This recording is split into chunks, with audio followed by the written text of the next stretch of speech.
Ang kwentong ito ay hango sa totoong buhay. Mula ito sa isa nating kabayan na itago na lang natin sa pangalang Kenny. Walang eksaktong taon. La Carlota, Negros Occidental.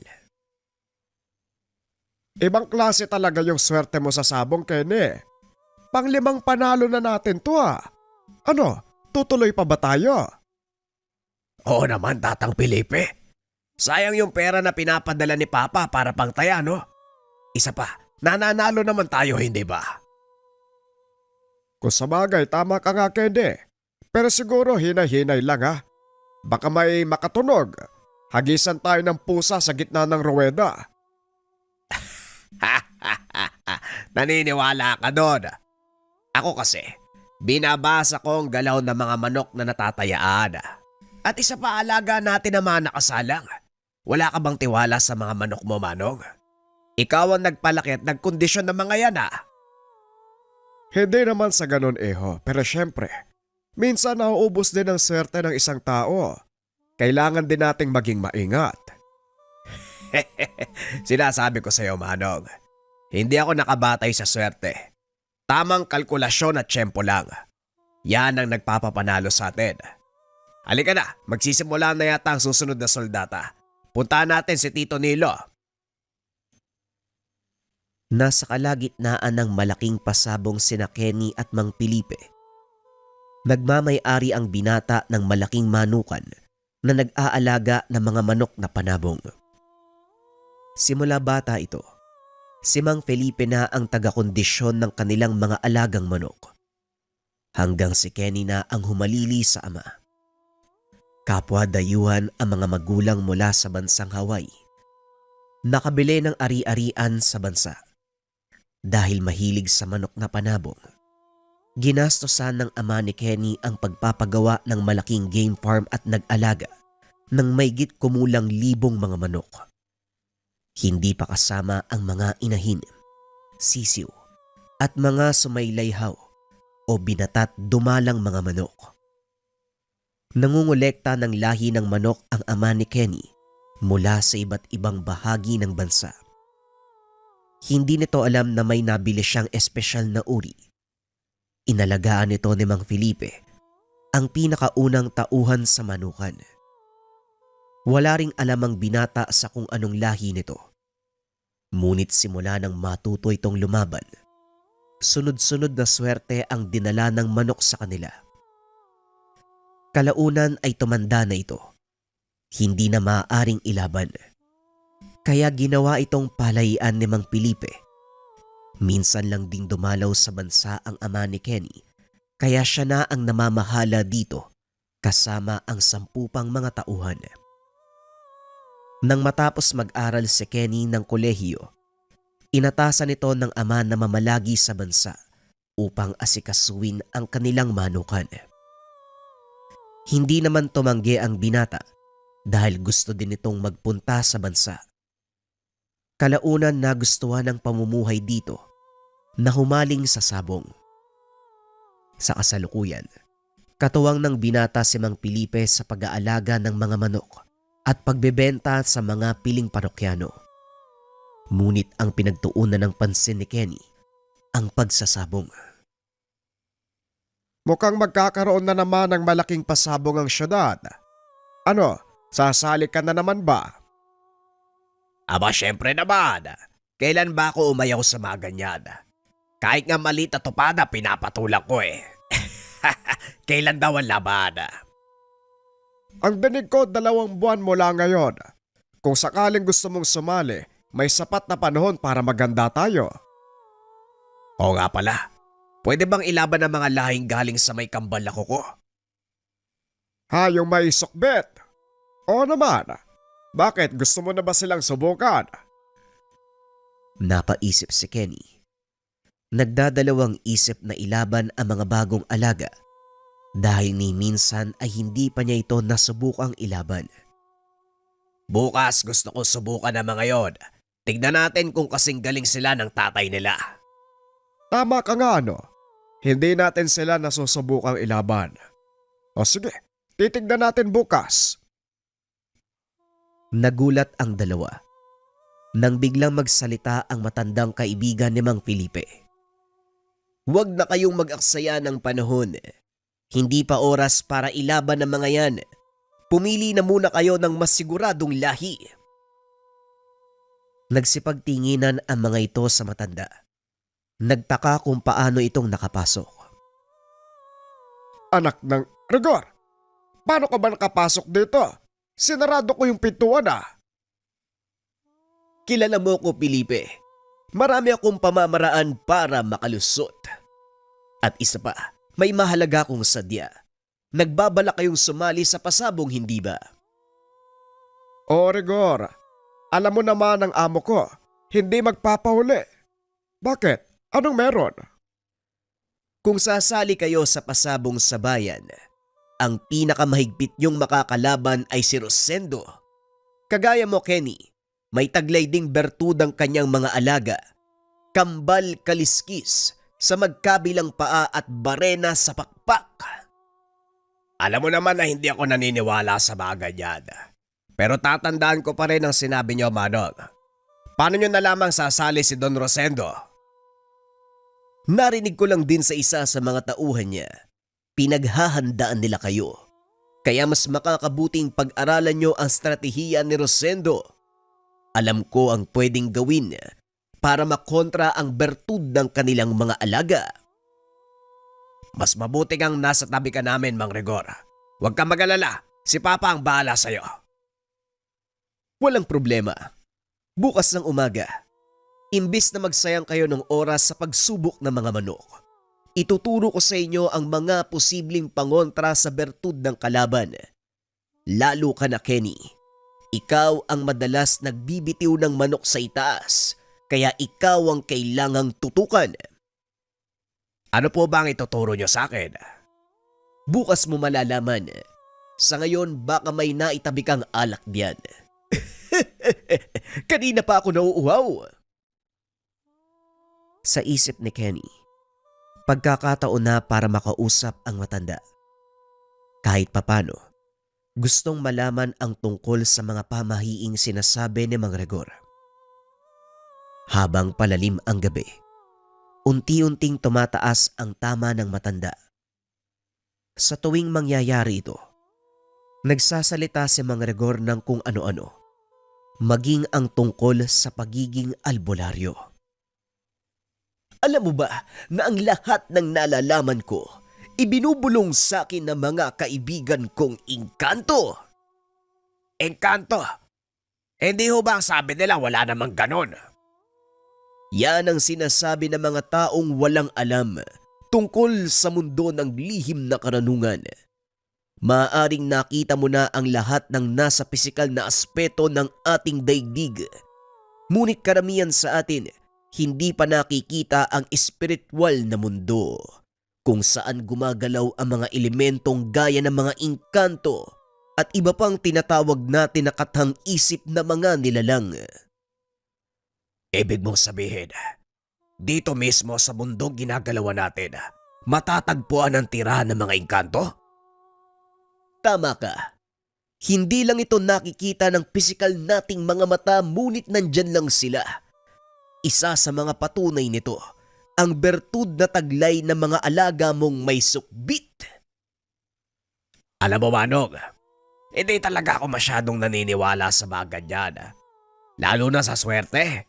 Kasi para sa akin, lahat may tamang pagkakataon at panahon. Pag hindi para sa'yo, huwag mong ipilit. Ganun lang kasimple.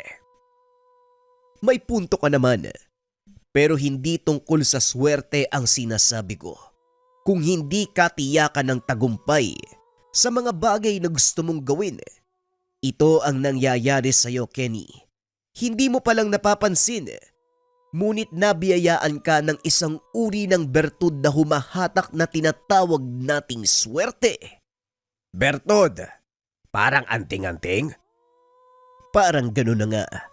Pero may malaking pagkakaiba ang bertud na mula sa mga anting-anting at mutyang galing sa kalikasan. Nagpatuloy ang pag-uusap ng dalawa. Hanggang sa hindi na namalaya ng oras, nagulat na lang si Kenny nang biglang tumilaok ang mga manok. Naku yari, umaga na pala. Hindi ko napansin. Napasarap ang usapan. O siya, magpahinga ka muna.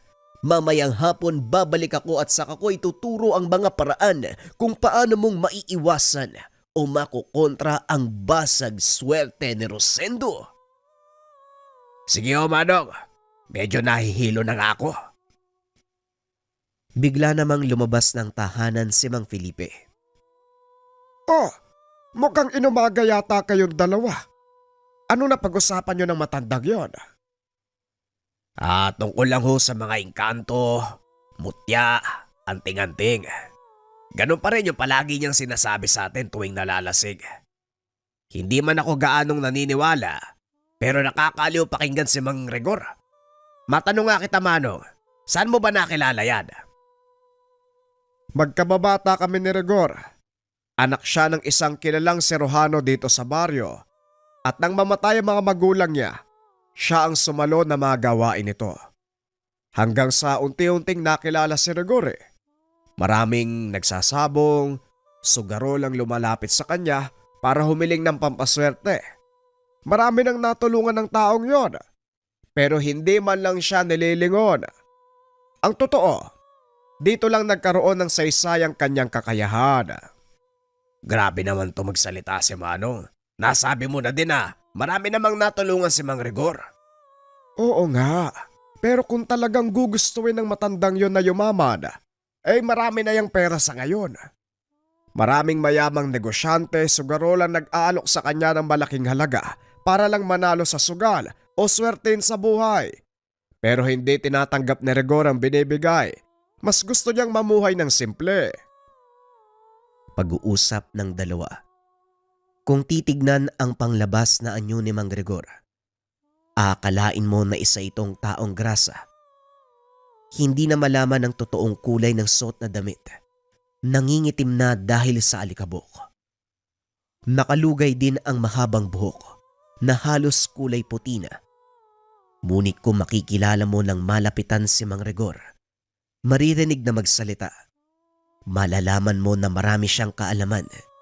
Hindi lang sa kanyang larangan, kundi maging sa bawat aspeto ng buhay. Ayon pa kay Mang Felipe, nagtapos ng kursong abogasya ang matanda. Ngunit mas pinili nito ang buhay ng isang manggagamot. Kung ano man ang dahilan, tanging si Mang Rigor lang ang nakakaalam. Pagsapit ng hapon muling bumalik ang matanda. Saktong namimili si Kenny ng mga ipanglalaban na manok. Hawak-hawak nito ang isang panabong. Hinihimas ang katawan habang binubugahan ng usok ng sigarilyo. Maganda ang tindig ng isang yan, pero hindi siya magtatagal sa laban. Subukan mo yung nakatali sa gawing iyon.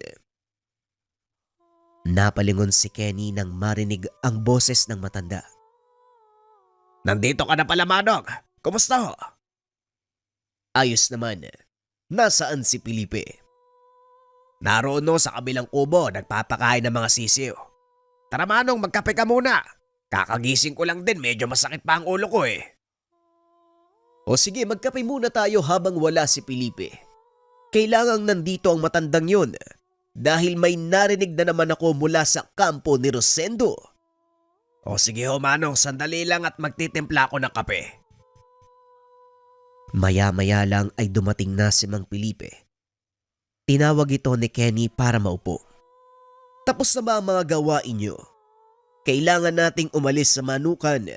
May mahalaga kong sasabihin na hindi maaaring marinig kahit sino sa mga tauhan niyo. Tapos na kaming magpakain sa mga manok. Ano ba ang mahalagang bagay na sasabihin mo na kailangan pa nating umalis? Mamaya na. Tara Kenny, doon tayo sa bahay mag-usap. Hindi naman kalayuan sa manukan ang bahay ni Mang Rigor.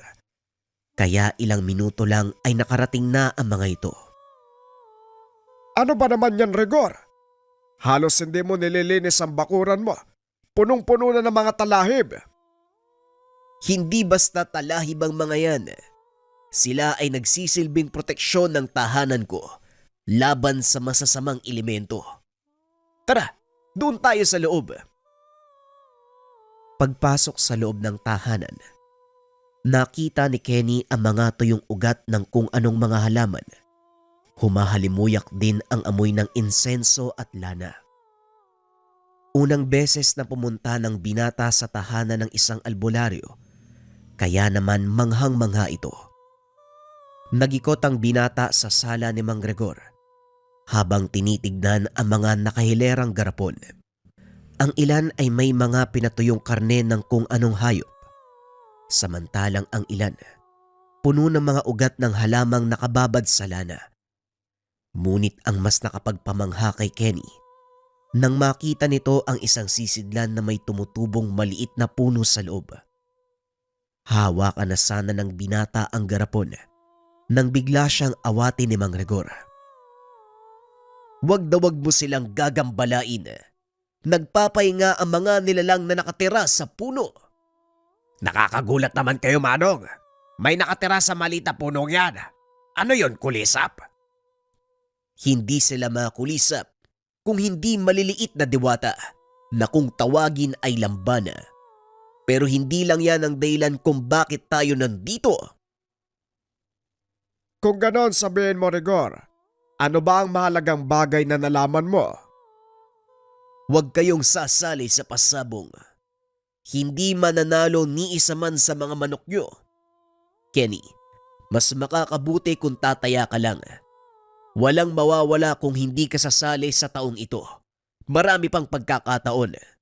Pero ngayon, mas makakabuti kung walang manok mula sa inyo ang lalaban sa ruweda. Ha? Bakit naman, Manong? Mahaba pa naman ang panahon para maganda. At isa pa, ilang ulit na naming nakatapat sa laban ng mga manok ni Don Rosendo. Puro yabang at angas lang meron sila. Sa uli, kami pa rin ang nananalo. Iba ang nakikita ko sa pagkakataong ito. Moro-moro ang magiging pasabong. Ang ilang sasali, pakawala ng kabilang kampo para lang masabi na marami ang sumali. Ngunit ang katotohanan, kayo lang ang tanging kalaban. Ikaw partikular, Kenny. Bakit naman nila gagawin yon? Mukhang alam ko na ang dahilan. Sa tuwing makakasagupa natin si Don Rosendo sa laban, hindi man lang sila nakakatikim ng panalo. Kaya kumpiyansa kaming ganun uli ang mangyayari. Pero sige, bigyan mo ko ng sapat na dahilan para hindi sumali sa pasabong. May kung anong kinuha ang matanda sa bulsa. Inilapag sa mesa. Alam niyo ba ang tawag sa bagay na ito? Tinignan ni Kenny ang bagay na tinutukoy ng matanda. Batay sa obserbasyon, isang pangkaraniwang bato na may halong ilang butil ng kristal ang ipinakita ng matanda. Teka, Manong, ordinaryong bato lang to ah. Anong espesyal tungkol dito? Yan ang akala mo. Ang batong yan ay tinatawag na bantiling, isang uri ng mineral na may taglay na kakayahang humigop ng negatibo at positibong enerhiya sa paligid. Maliban dito, malaki din ang epekto ng bato sa mga manok. Kaya ko kayo dinala dito dahil sa oras na ilabas mo ang bantiling sa manukan, siguradong magkakagulo ang mga manok. Ano ang epekto nito sa mga manok, Rigor?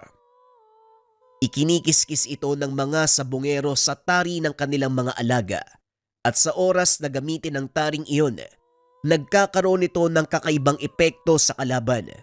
Kusa itong maduduwag at mananakbo. Gusto ko makita ang bisa niyan, Manong. Baka sakaling magamit natin sa mga susunod na laban. Walang problema, hali kayo. May maliit na tupada sa kabilang baryo. Doon natin masusubukan ang bisa ng bantiling na ito. Nagpa siya ang grupo na pumunta sa sinasabing tupada. Bit-bit ang dalawang manok. Pagdating sa lugar, nasa kalagitnaan ng soldata, kaya dali-daling nagpalista si Kenny para mahanapan ng kalaban ang dalang manok. Kilala na ang binata sa lugar dahil siya lang ang tanging naiiba ang kulay. Minana ang katangian sa kanyang ama. Netibo sa bansang Hawaii. Matangkad, matipuno ang katawan. Mahaba at medyo kulot ang buhok. Punong-puno ng tato ang braso at dibdib. Matapos magpalista, naupo sa sulok ang binata. Samantala ang dalawang matanda naman, sinimulan nang ayusin ang tari ng kanilang manok. Isa sa mga ito ay kinabitan ng ordinaryong tari at ang ikalawa, kinabitan ng taring ipinahid sa bantiling. Ngayong nakita niyo ang epekto ng bantiling sa manok, una mong isasabak sa laban ang walang pahid. Tignan mo ang pinagkaiba. Sinunod ni Kenny ang sinabi ng matanda.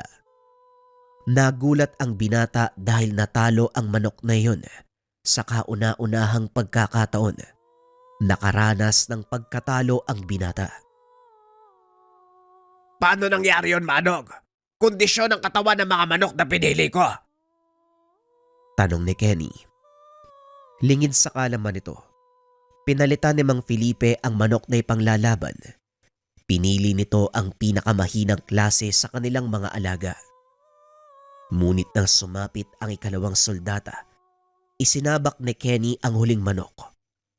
Sa pagkakataong iyon, hindi pa man nagsisimula ang laban, balisana ang manok ng kabilang panig. At nang pakawalan ito ng may-ari, biglang kumaripas ng takbo at lumipad palabas ng ruweda. Nagtawanan ang mga tao dahil inakala nilang duwag ang manok. Lingid sa kaalaman ng lahat na ito ay epekto ng bantiling ipinahid sa tari ng alaga ni Kenny. Nakita mo na ang epekto, Kenny. Sinadya ni Felipe na palitan ng manok na ipanglalaban. Kung hindi mo napapansin, mabilis na naduwag ang kalaban. Ito din ang gamit ni Rosendo at walang dudang matatalo kayo. Kaya hanggat maaari, huwag na kayong sumali. Dito na naunawaan ni Kenny ang sinasabi ng matanda. Kaya naman nag-isip ito ng ibang paraan. May alam po ba kayong paraan para makontra ang bantiling? Sa pagkakalam ko, wala pang nakakagawa ng kontra sa bisa ng bantiling. Kahit pa ang pinakamalakas sa sugbit ng manok, hindi ito kayang basagin.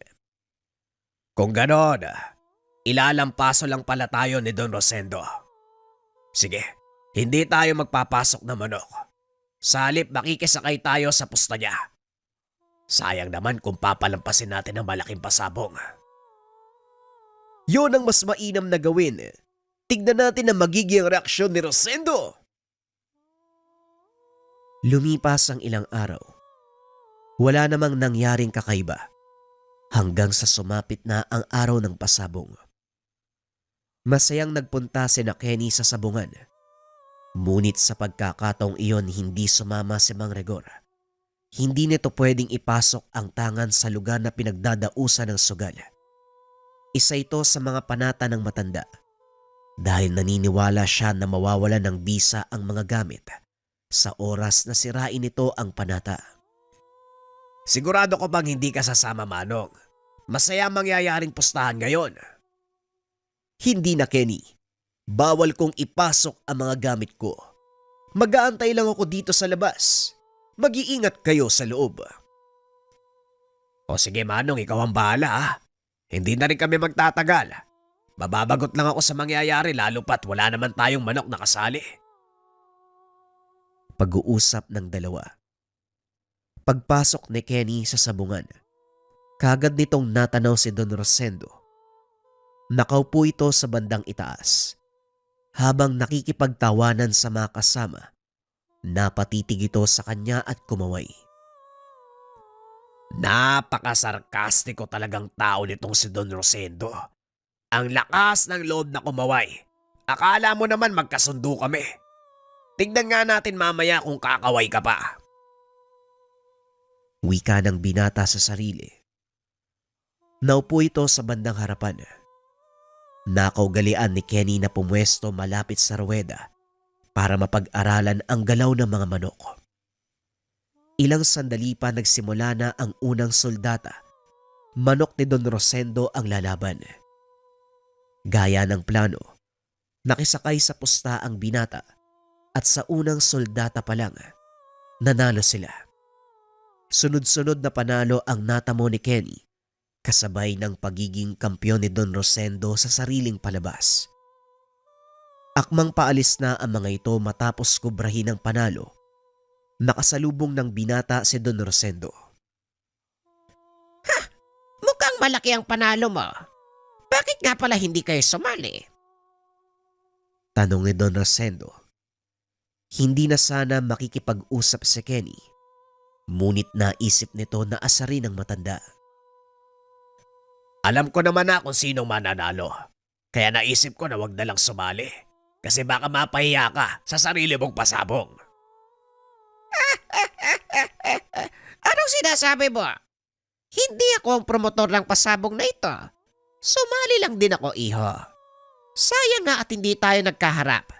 Nailagay sana kita sa dapat mong kalagyan. May susunod pa naman, Don Rosendo. Huwag kang mag-alala. Marami pa tayong sabong na pagdadaanan. Sa ngayon, magsaya ka muna. Dahil sa susunod na magharap tayo, sisiguraduhin kong hindi ka na makakangiti ng ganyan. Hindi na nakaimik si Don Rosendo sa sinabi ng binata. Kilala nito si Kenny. Alam niya ang kapasidad ng binata pagdating sa pinansyal na usapin. Matagal nang gustong pabagsakin ni Don Rosendo ang manuka ni Kenny, ngunit sadyang hindi ito makahanap ng butas. Pag-uwi sa tahanan, napaliwanag ni Kenny kay Mang Rigor ang nangyari. Tuwang-tuwa ang matanda dahil kuwang-kuwa ng binata ang itsura nito habang nagpapaliwanag. Mukhang nailugar mo sa dapat kalagyan ng matandang yon, iyo. Pero lalo siyang magagalit, kaya maganda ka. Alam ko po, Manong. Isa pa, medyo matagal na panahon pa naman ang lilipas bago kami magkita sa sabungan.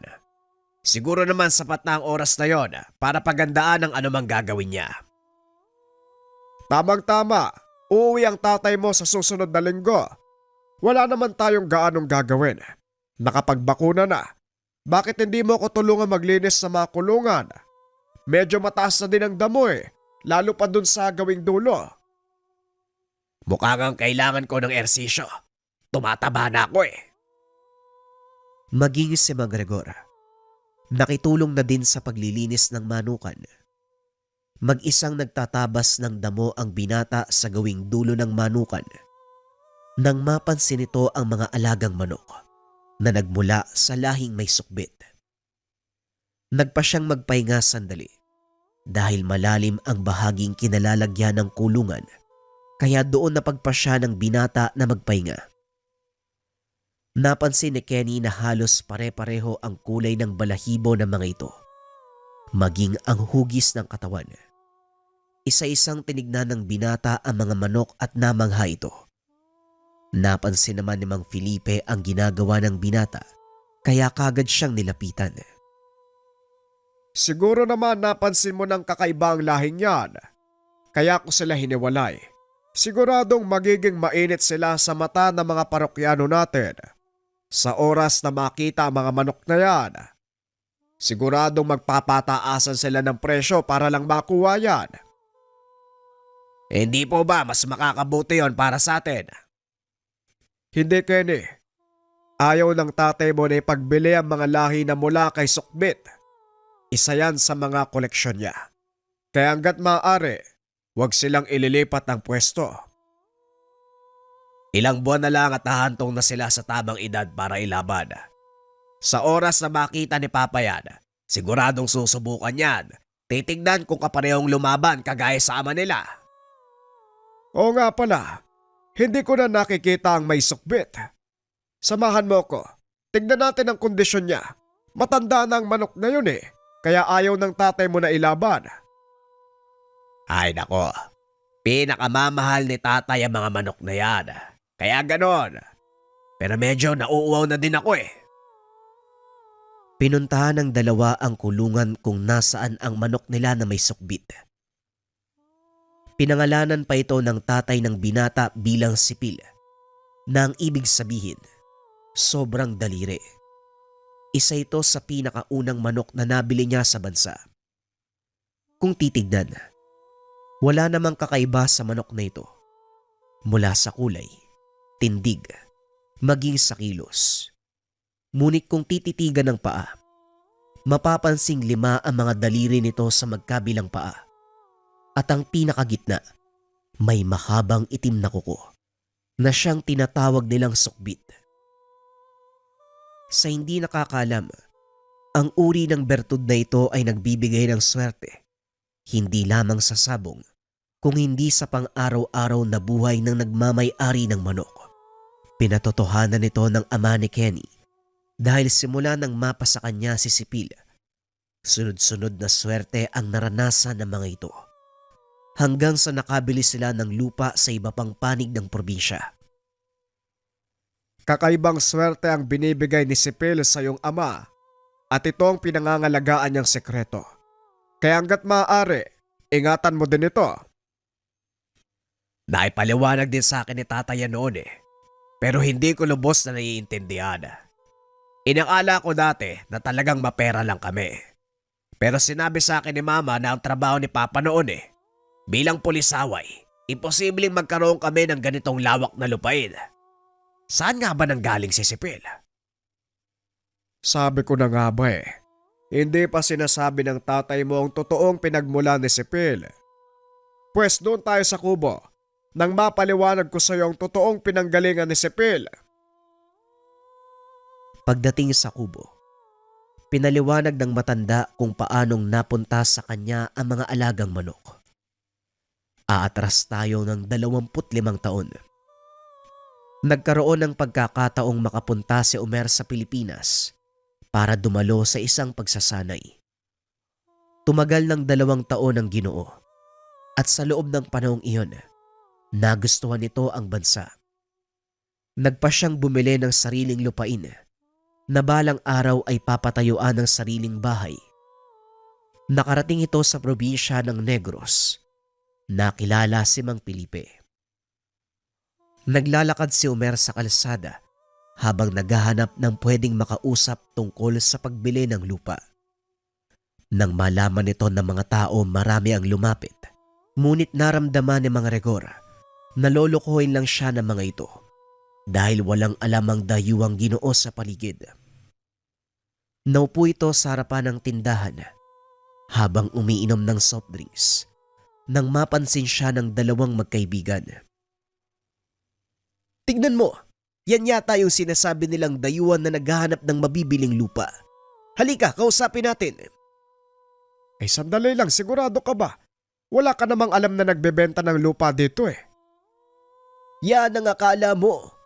May kilala ko sa sitio San Miguel na nagbibenta ng lupa. Papatignan natin sa kanya at kapag nagustuhan, edi nakatulong tayo sa kapwa. O siya, tara tignan natin kung may magagawa tayo. Nilapitan ng 2 ang dayuhan. Sinubukan nila itong kausapin sa salitang Ingles, ngunit hindi sumasagot ang Ginoo. Para namang hindi yata marunong mag-Ingles ang taong ito. Mukha ngang hindi tayo magkakaintindihan. Halika na, baka mapaya lang tayo Hindi, Felipe. Sandali lang. Muli itong nilapitan ni Rigor at kinausap. Hey, my friend, you're looking for landing. Natawa si Felipe sa Ingles nito. Napatingin din ang ilang mga taong naroon dahil nilakasan nito ang kanyang boses sa pag-aakalang hindi nakakarinig si Omer. Nagulat si Rigor nang magsalita ang Ginoong dayuhan. Marunong po ako magtagalog. Ayoko lang makipag-usap. Ilang beses na ako naloko Kamunti kang manakawan. Ngayon, kung yan pa rin ang pakay niyo sa akin, huwag na kayo mag-abala. Hindi ko kailangan ng 1 o 2 pang tao manloloko sa akin. Nanlaki ang mga mata ni Rigor. Maging si Mang Felipe ay nagulat nang malamang marunong magsalita ng wikang Pilipino ang dayuhan. Marunong ka palang magtagalog. Nag-English pa ako dito. Hindi ba abogado ka naman? Anong kinalaman nun? Oo, tapos ako ng abogasya, pero wikang Pilipino ang gamit ko. 2 taon na akong nakatira dito sa Pilipinas, kaya marunong ako magtagalog. Gaya ng sinabi ko, ilang beses na ako naloko, kaya nag-iingat ako. Huwag kang mag-alala. Dahil abogado ako, alam ko ang batas ng pagbili ng lupa. Kung may maitutulong ako, magsabi ka lang. Pasensya ka na kung naloko ka sa lugar namin. Hayaan mo kaming tulungan ka. Nga pala, ang pangalan ko ay Felipe. Eto naman si Rigor. May matutuluyan ka na ba dito? Maggagabi na. Yun nga ang isang problema ko. Dahil wala akong kilala na pwede mapagkatiwalaan. Doon ka muna matulog sa kubo namin ni Felipe. Kahit papano'y ligtas ka sa lugar at walang ibang taong nagpupunta roon. Sasamahan ka namin para matiyak na walang mawawala sa mga gamit mo. Naku, maraming salamat po Manong Rigor at Manong Felipe. Diyos na po ang bahalang magbalik ng biyaya sa inyo. Walang anuman. Ano nga palang pangalan mo? Omer po, nanggaling sa bansang Hawaii. Napadpad sa bansa nyo dahil dumalo sa isang pagsasanay. Pulis po ako sa bansang pinanggalingan ko. Nagkatinginan ang dalawa nang malaman na hindi pala basta-basta ang kanilang panauhin. Nagtungo ang tatlo sa kubong sinasabi ni Mang Rigor. Halos hindi na makapagsalita si Omer dahil sa sobrang pagod. Alam ng dalawa ang pinagdaanan nito. Kaya naman paglapag ng mga gamit, sinalampak nito ang sarili sa sahig. Kagad nang nakatulog. Kawawa naman ang taong ito. Mabuti na lang at tayong nakakita sa kanya. Kung hindi, baka hindi na ito makabalik sa sariling bansa. Siguradong pinag-adya ng Diyos na makilala natin ang taong ito.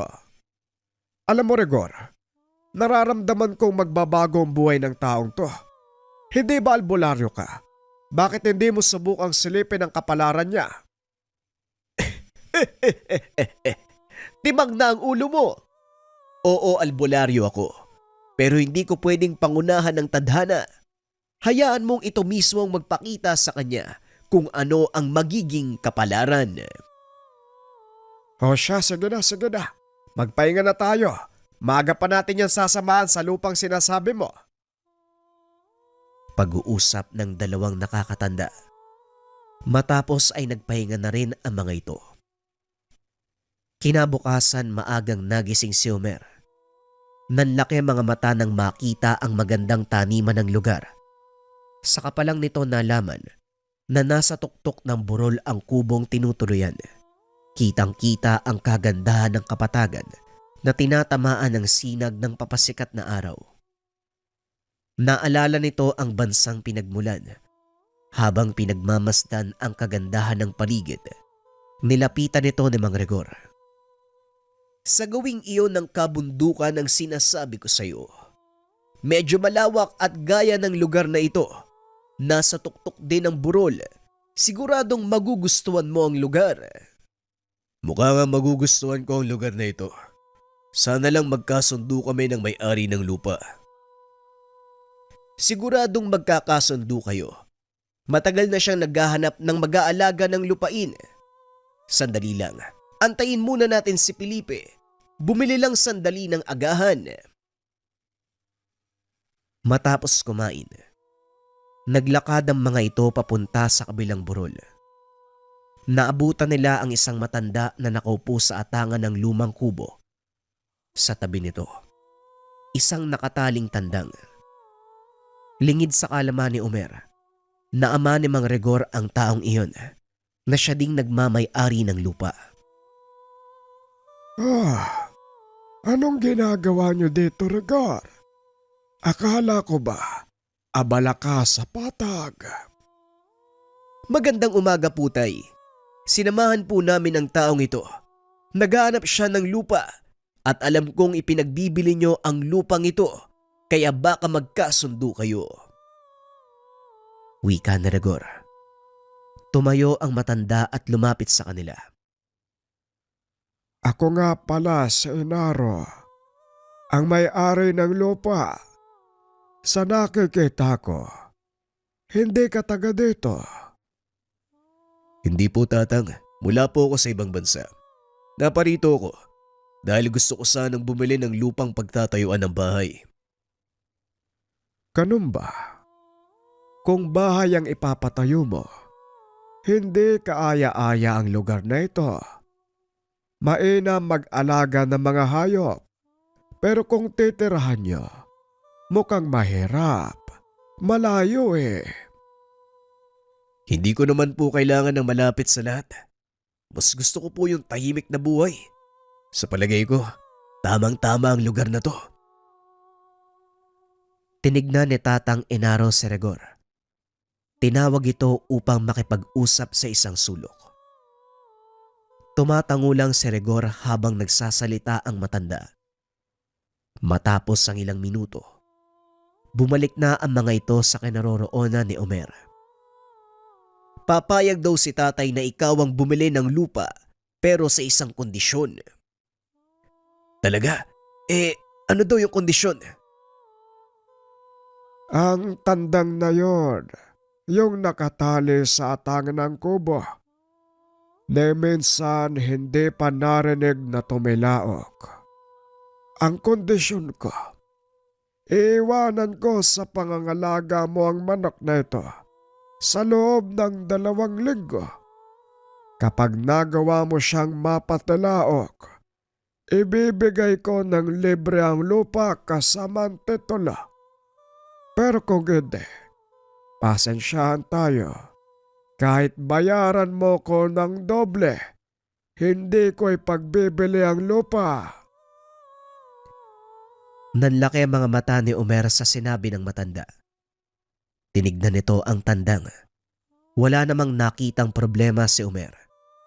Kaya kahit nag-aalinlangan, pumayag ito sa kondisyon ng matanda. Para sa kanya, ito na ang huling subok. Kung sakaling hindi mabibili ang lupang iyon, uuwi na lang siya sa sariling bansa. Sige po, Tatang. Tinatanggap ko ang kondisyon nyo. Magaling kung ganon.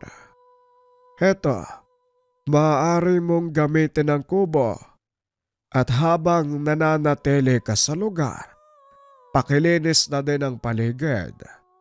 Malay mo, swerte ka. Tumilaok yung manok na yan. Mapasayo ang lupang ito. Hindi ka na mahihirapan. Simula ng araw na yun, doon na natili si Omer sa kubong iniwan ng matanda. Ilang araw na ang nakalipas, ni hindi tumitilaok ang manok. Hanggang sa inabot siya ng 1 linggo. Hindi pa rin nagpupunta sa kanya ang 2 magkaibigan. Ngunit lingid sa kalaman, pinagmamasdan siya nila Regor mula sa malayo.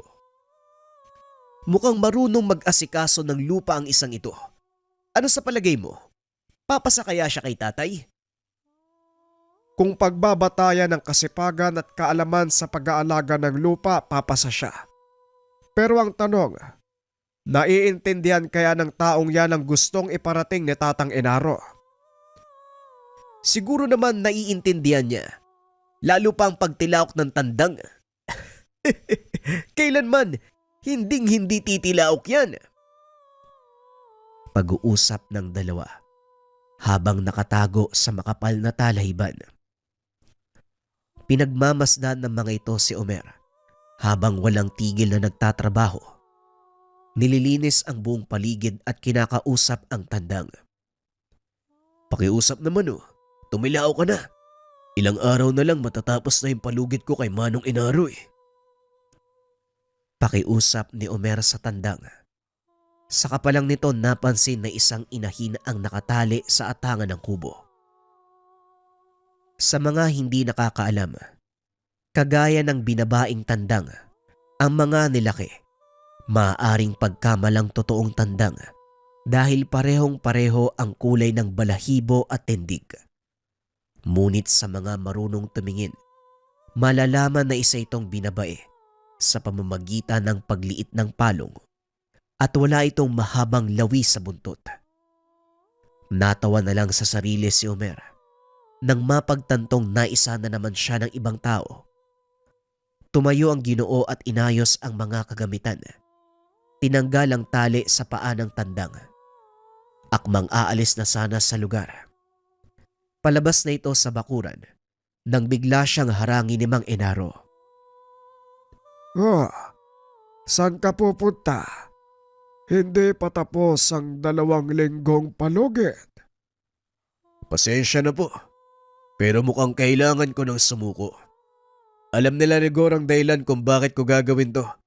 Kaya sila na lang ang tanungin nyo. Tignan mo ang kinalabasan ng ginawa mo dito. Napakaganda ng lugar, lalo na kapag malinis. Nilingon ni Omer ang matanda. Maging siya ay noon lang napansin ang kagandahan ng paligid. Bakit kayo nagtali ng inahing manok sa atangan at hinayaan nyo kung mag-intay sa wala? Tumawa ng malakas si Mang Enaro. Itinuro ang paligid. Hindi mo pala nauunawaan ang punto ng pagsubok ko sa iyo. Pagmasdan mo ang paligid.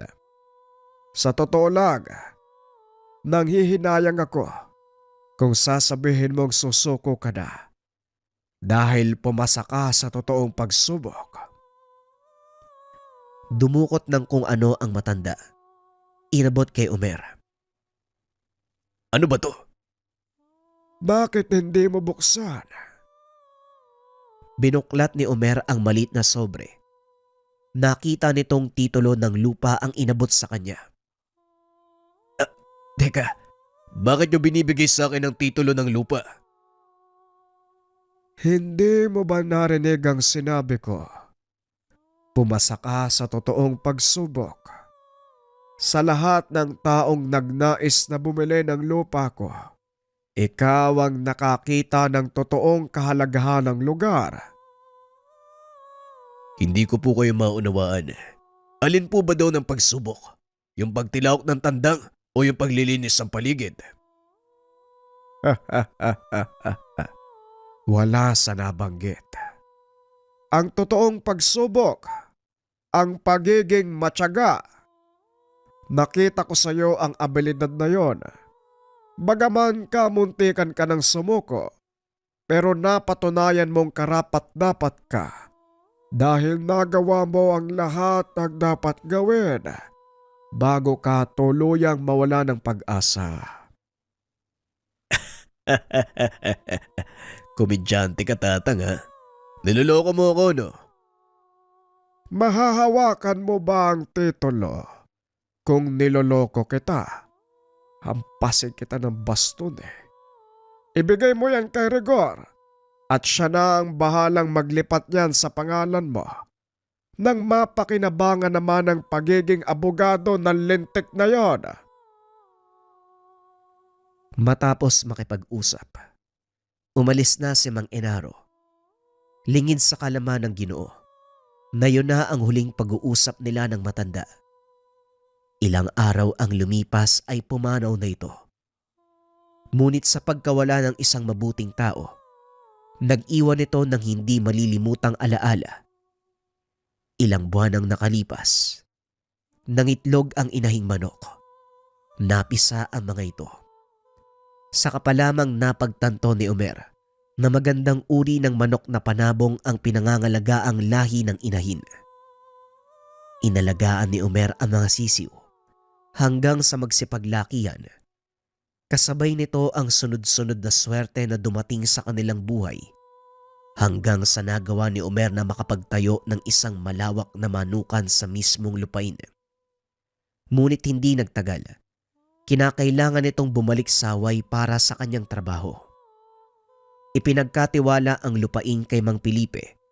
Ipinagpatuloy nito ang pag-aalaga ng mga manok na panabong hanggang sa dumami ito ng husto. Balik tayo sa kasalukuyan. Yan ang naging kwento ng iyong ama Kenny. Inakala niya noon na tuluyang mauubos ang lahat ng pinaghirapan.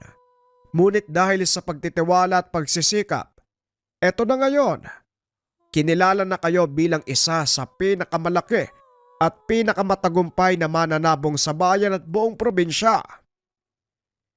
Ngayon naiintindihan ko na kung bakit ako pinadala ni Papa dito. Nga pala, nagsabi ba siya kung kailan uuwi? Hindi eh. Kaya nga pinalinis ko ang paligid. Baka manggulat lang yung taong yun eh. Wala na tayong dapat alalahanin dahil malinis ang paligid. Nasa magandang kondisyon ang mga manok. At sa palagay ko, matutuwa siya dahil dumarami ang lahi ni Sipil. Pag-uusap ng dalawa. Maya-maya ay dumating si Mang Rigor. May dalang murang buko. Nandito na ang pinapakuha mo, Felipe. Saan ba natin gagamitin ang mga ito? Basta ilagay mo lang dyan. May pagdadala na ko ng mga buko na yan. Nga pala Rigor, may balita ka ba tungkol sa susunod na pasabong? Ang sabi sa akin ng kaibigan, meron daw sa kabilang bayan. Malaki ang pasabong na yon dahil promosyon nito ng isang politiko. Siguradong sasali si Rosendo. Anong balak nyo? Nagkatinginan si Mang Felipe at Kenny. Sabay nang umiti. Kung sa susunod na buwan pa ang dating ni Papa, siguradong maaabutan niya ang pasabong. Gusto kong ipakita sa kanya ang husay ng mga alaga namin.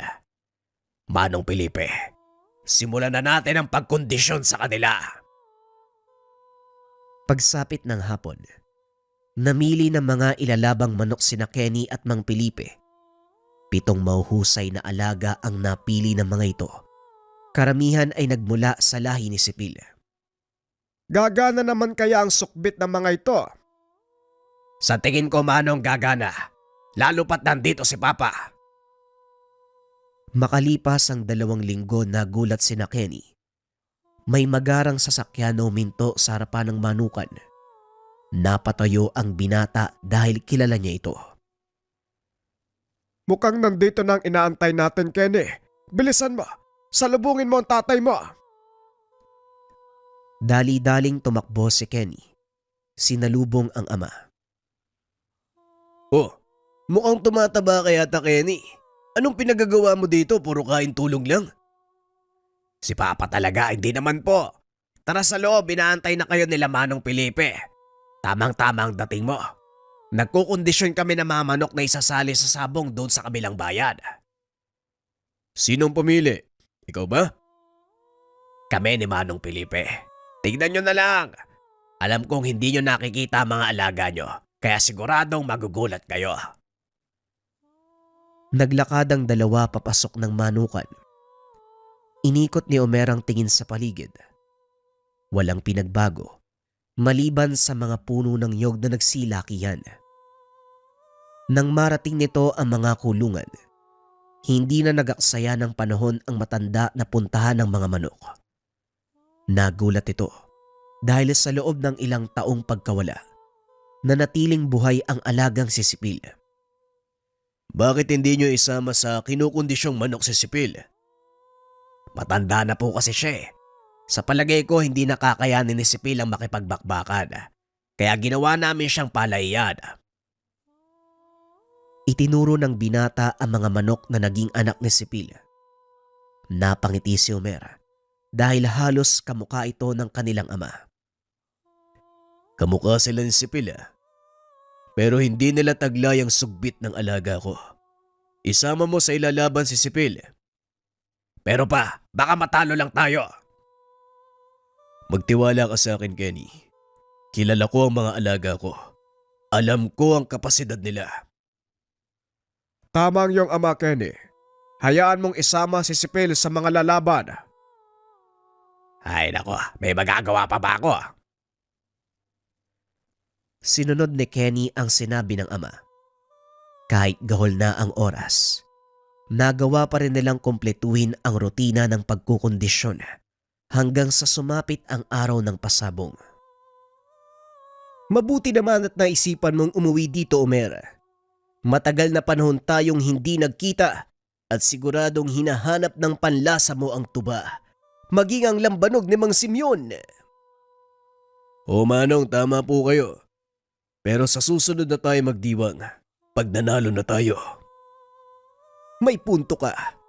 Nga pala, tama ang hula mo, Felipe. Lalaban nga si Rosendo at siya ang dapat nating pagandaan. Sa pagkakataong ito, totoong laban ang kakarapin ng mga alaga nyo. Pero ang pinakamaigpit na katunggali, ang mga manok ni Rosendo at ang tanga nitong bantiling. Wala ka bang tiwala sa kakayahan ng tatay mo, Rigor? Nakalimutan mo yatang nandito ako. Dinala ko ito. Ipinakita ni Omer ang maliit na botelyang naglalaman ng kung anong itim na bagay. Mas malaki lang ng kaunti sa butil ng bigas. Hugis koko ng kung anong ibon. Ano naman po yan? Ang sukbit ng alagang manok ni tatay. Hindi ko na ikwento sa inyo, pero may alagang ingkantong manok si tatay noon. Namatay ito matapos siyang iburol. Ipinalibing sa akin ni nanay ang manok na yon, pero bago ko mailibing, napansin kong kulang ng isa ang daliri nito sa paa. Tila alam ni tatay na darating ang oras na ito. Pinaghandaan niya ang muling pagbabalik, Omer. Sa taglay na swerte ni Kenny at kapangyarihan ng sukbit na yan, sigurado na ang panalo natin. Malaki ang tiwala ko sa mga manok natin. Lalong-lalo kay Sipil. Hindi lang basta swerte ang dala niya sa atin, kundi kasiguraduhan. Napatunayan ko na ito ng ilang ulit. Habang nag-uusap ang tatlong nakakatanda, pumasok sa silid si Kenny. Nagbihis. Habang kumukuha ng damit, nakita nito ang bantiling ibinigay ni Mang Rigor.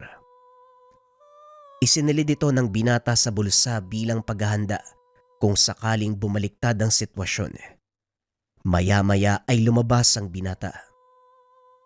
Ano pang inaantay natin? Malapit nang gumabi. Kailangan na nating dalhin ang mga manok sa sabungan. Wika ng binata sa mga tauhan. Kinarga ng mga ito ang manok sa likod ng sasakyan ni Omer. Matapos ay lumakad na ang mga ito. Habang nasa daan, tahimik ang tatlo. Ngunit biglang nabasag nang magsalita si Kenny. Wala na talagang atrasan to. Gusto ko makita ang pagbagsak ni Don Rosendo. Alam mo, Kenny, hindi yan ang diwa ng sabong. Maaaring nagkakatunggali ang inyong mga manok. Pero hindi kayong mga nagmamay-ari ang maglalaban. Ang sugal ay hindi dapat isama sa totoong buhay. Napangiti si Rigor sa sinabi ni Omer. Malaki ang pinagbago nito simula nang umalis. Mukhang ibang-iba ka na talaga. Natutuwa ako dahil sa wakas, natutunan mo ang mga aral na iniwan sa iyo ni tatay. Hindi na tayo bumabata, Manong Rigor, kaya kailangan nating mag-isip. Maya-maya ay narating nila ang sabungan. Marami ng tao na mga oras na yon. Nakita din ni Kenny ang panig ni Rosendo na naghahanda. Inayos na nila ang mga manok sa likod ng sabungan. Sinigurado ang kanilang lista. Maya-maya lang magsisimula na ang soldata. Mukhang mauuna tayo. Ayos lang. Ako ang unang magbibitaw. Ako ang gagawa nun. Kailangan mong pag-aralang mabuti ang kilos ng kalaban para kung sakaling may gawin silang kakaiba, kaagad mong makokontra. Si Mang Rigor po ang gagawa nun. Basta, sundin mo ang sinasabi ko. Maya-maya ay nagsimula ang soldata. Nakita ni Kenny ang pagkagulat sa mata ni Rosendo nang masipat na si Omer ang magbibitaw ng manok. Dali-daling bumaba ang matanda. Inagaw sa tauhan ang ilalabang alaga. Ako ang magbibitiw. Hayaan mong ang amo mo magbitiw ng alaga niya. Kampante ang dalawang panig sa kanilang mga alaga. Ngunit nang magsalpukan ang dalawang manok, Biglang nabalot ng malakas na sigawan ang paligid. Itinaas ng sentensyador ang manok ni Omer. Idineklarang panalo. Hindi makapaniwala si Rosendo sa kinalabasan, ngunit wala itong magagawa. Sunod-sunod na panalo ang tinanggap ng panig nila Kenny. Bagay na kinagulat naman ni Rosendo. Kaya nagprotesta ito. Inakasuhang nandadaya sina Omer. Kaya naman pinatignan nila ang lahat ng ilalabang manok. Walang nakitang pandaraya ang mga nangangasiwa, kaya itinuloy ang laban. Yan ba ang sinasabi mong sugal lang ang sabong? Hindi dapat personalin. Tignan mo si Rosendo. Parang gustong-gusto kang sakbalin. Kung nakakamatay lang ang titig, kanina ka pa pinaglalamayan pa. Hayaan mo lang siya. Basta tayo mananatiling kalmado. Huwag magtatanim ng galit. Tuloy-tuloy ang pagkapanalo natin. At gaya ng gusto mong mangyari, babagsak ang matandang yan. Hindi malaman ni Rosendo ang nangyari dahil wala naman itong nakikitang kakaiba sa mga alagang manok nila Kenny. Matapos ang sabong, umuwing talunan sina Rosendo. Walang paglagyan ng tuwa ni Kenny dahil natupad na sa wakas ang pangarap nito. Ilagay sa kalalagyan ang taong gustong sumira ng kanilang pangalan. Hindi matanggap ni Rosendo ang nangyari. Makailang ulit nitong pinagtangkaan ang buhay nila Kenny, ngunit hindi ito nagtagumpay. Hanggang sa kapalaran na ang nanghusga sa kanya. Isang malagim na pangyayari ang tuluyang nagpabagsak sa mayaban na doon. Nawala ang lahat ng ari-arian. Tuluyang bumagsak ang manukan, maging ang ibang negosyo. Matagal na nawala si Rosendo at makalipas ang ilang taon, nakita na lang ito ng mga tao na naglalakad sa daanan. Wala na sa sariling katinuan. May bitbit na sako, namumulot ng kung anong madadaanan sa kalsada. Dinamdam nito ng husto ang nangyari. Hindi ginusto nila Kenny ang gantihan si Rosendo, ngunit kapalaran ang kusang nagpataw ng parusa para dito. Ang paniniwala ni Mang Rigor, kagagawa nito ng tangang bertud ni Omer, na kung tawagin ay sukbit. Isang tangan na swerte sa sugal.